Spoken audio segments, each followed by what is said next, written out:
ಸಂವಿಧಾನ ಶಿಲ್ಪಿ doctor B R Ambedkar ಅವರ 133ನೇ ಜಯಂತ್ಯೋತ್ಸವ ಸಮಿತಿಯ ಅಧ್ಯಕ್ಷರನ್ನಾಗಿ ದಲಿತ ಮುಖಂಡ ಮಂಜುನಾಥ್ ಭಂಡಾರಿ ಅವರನ್ನು ಸರ್ವಾನುಮತದಿಂದ ಆಯ್ಕೆ ಮಾಡಲಾಯಿತು. ನಗರದ ಅಂಜುಮನ್ ತರಕ್ಕಿ ಸಭಾಂಗಣದಲ್ಲಿ ನಡೆದ ಸಭೆಯಲ್ಲಿ ಅಂಬೇಡ್ಕರ್ ಅನುಯಾಯಿಗಳು, ದಲಿತ ಮುಖಂಡರು ಮಂಜುನಾಥ್ ಭಂಡಾರಿ ಅವರನ್ನು ಅಂಬೇಡ್ಕರ್ ಜಯಂತ್ಯೋತ್ಸವ ಜಿಲ್ಲಾ ಸಮಿತಿ ಅಧ್ಯಕ್ಷರನ್ನಾಗಿ ನೇಮಕ ಮಾಡಿದರು.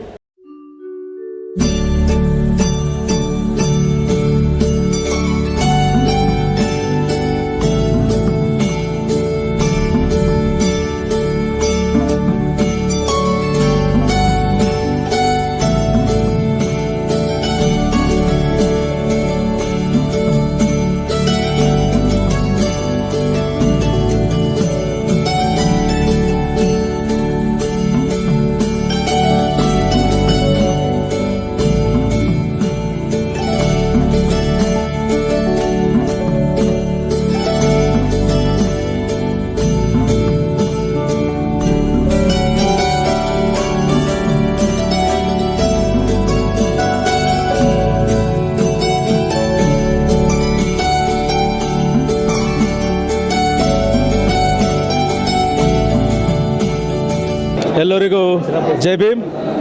ಡಾಕ್ಟರ್ ಬಾಬಾ ಸಾಹೇಬ್ ಅಂಬೇಡ್ಕರ್ ಅವರ ಏನು 132ನೇ ಜಯಂತ್ಯೋತ್ಸವ ಅಧ್ಯಕ್ಷರಾಗಿರುವಂಥ ಅರವಿಂದ್ ಕಮಲಾಪುರ ಅವರ ಒಂದು ನೇತೃತ್ವದಲ್ಲಿ ಇವತ್ತೇನು ಗುಲ್ಬರ್ಗ ನಗರದ ಅಂಜುಮ್ ತರ್ಕಿಯಲ್ಲಿ ಹಾಲ್ನಲ್ಲಿ ಡಾಕ್ಟರ್ ಬಾಬಾ ಸಾಹೇಬ್ ಅಂಬೇಡ್ಕರ್ ಅವರ ಅಧ್ಯಕ್ಷರ ಒಂದು ನೇಮಕ ಪ್ರಕ್ರಿಯೆಯಲ್ಲಿ ಇವತ್ತು ನಮ್ಮ ಗೌರವ ಅಧ್ಯಕ್ಷರಾದಂಥ ಲಕ್ಷ್ಮಣ್ ಮೂಲ ಭಾರತಿಯವರು ಹಾಗೂ ಅರವಿಂದ್ ಕಮಲಾಪುರ ಅವರ ಒಂದು ನೇತೃತ್ವದಲ್ಲಿ ಸರ್ವಾನುಮತದಿಂದ ಎಲ್ಲ ನನ್ನ ಭೀಮ ಅನುಯಾಯಿಗಳು ಹಾಗೂ ದಲಿತ ಪರ ಸಂಘಟನೆ ಹೋರಾಟಗಾರರು, ಸಾಹಿತಿಗಳು ಮತ್ತು ವಿಚಾರವಾದಿಗಳು ಎಲ್ಲರೂ ಕೂಡ ನನ್ನನ್ನು ಈ ಒಂದು ಡಾಕ್ಟರ್ ಬಾಬಾ ಸಾಹೇಬ್ ಅಂಬೇಡ್ಕರ್ ಅವರ 133ನೇ ಜಯಂತ್ಯೋತ್ಸವದ ಜಿಲ್ಲಾಧ್ಯಕ್ಷನಾಗಿ ಆಯ್ಕೆ ಮಾಡಿದಂಥ ಎಲ್ಲರಿಗೂ ಕೂಡ ನಾನು ಧನ್ಯವಾದಗಳನ್ನು ಹೇಳಲಿಕ್ಕೆ ಬಯಸ್ತೇನೆ.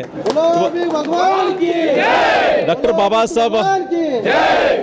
ಬಾಬಾ ಸಾಹೇಬ್ ಅಂಬೇಡ್ಕರ್ ಅವರ ಒಂದು ಜಯಂತ್ಯೋತ್ಸವ ಏನು ಕಲಬುರಗಿ ಜಿಲ್ಲೆಯಲ್ಲಿ ಜನರು ಮತ್ತೆ ಏನು ಅರವಿಂದ್ ಕಮಲಾಪುರ ಅವರ ನೇತೃತ್ವದಲ್ಲಿ ಹೇಗೆ ಜನರು ನೇತೃತ್ವ ನೋಡಿದರೆ ಅದಕ್ಕಿಂತ ಹೆಚ್ಚಿಗೆ ನಾವು ಮಾಡಬೇಕಂತ ಹೇಳಿ ಸರಿ ಪ್ರಯತ್ನವನ್ನು ಮಾಡ್ತಾ ಇದ್ದೀವಿ.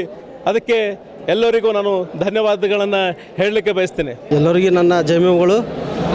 ಈಗ 132ನೇ ಜಯಂತಿ ನಮಗೆ ಎಲ್ಲರೂ ಸಹಕಾರಲಿತ ಅಧ್ಯಕ್ಷ ಮಾಡಿದರು. ಅದಕ್ಕಪ್ಪ ಅಂತಂದ್ರೆ ನಾವು ಅದಕ್ಕಿಂತ ಹೆಚ್ಚಿಂದು ಮುಂದೆ ಬರೋ 133ನೇ ಜಯಂತಿ ನಾವು ಒಂದು ಅಧ್ಯಕ್ಷ ಮಾಡಬೇಕಂತದ್ದು ಒಂದು 6-7 ಲಿಸ್ಟ್ ಬಂದೀವಿ ನಮ್ಮ ಹತ್ರ. ಅದಕ್ಕಪ್ಪ ಒಬ್ಬರಿಗೆ ಆಯ್ಕೆ ಮಾಡಬೇಕಾಗಿತ್ತು. ನಾವಪ್ಪ ಅಂತಂದ್ರೆ ಆಯ್ಕೆಯಪ್ಪ ಅಂದ್ರೆ ಮಂಜುನಾಥ್ ಭಂಡಾರಿ ಅವರು ಮಾಡಿದ್ದೆವು.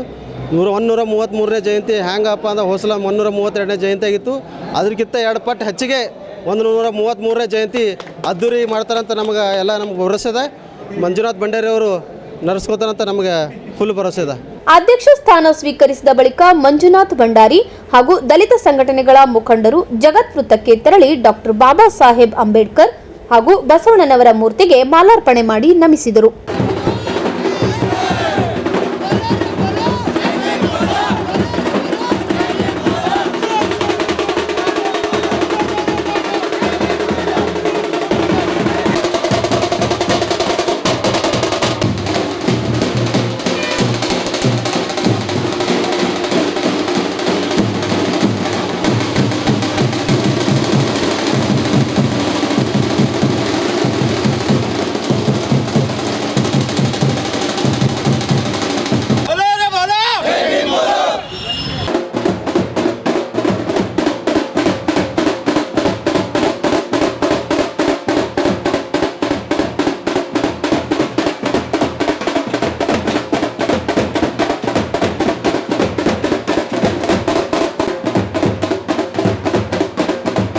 ಸಂದರ್ಭದಲ್ಲಿ ಅರವಿಂದ್ ಕಮಲಾಪುರೆ, ಲಕ್ಷ್ಮಣ ಮೂಲಭಾರತಿ, ಸಚಿನ್ ಪರ್ತಾಬಾದ್, ಅಮೃತ್ ಪಾಟೀಲ್, ಮಲ್ಲಿಕಾರ್ಜುನ್ ಸಾರ್ವಾಡ್, ಕೃಷ್ಣ ರೆಡ್ಡಿ, ಗುರು ಮಾಳ್ಗೆ, ಕಪಿಲ್ ವಾಲಿ, ಶಿವಕುಮಾರ್ ಗೋಳಾ ಸೇರಿದಂತೆ ಇತರರಿದ್ದರು.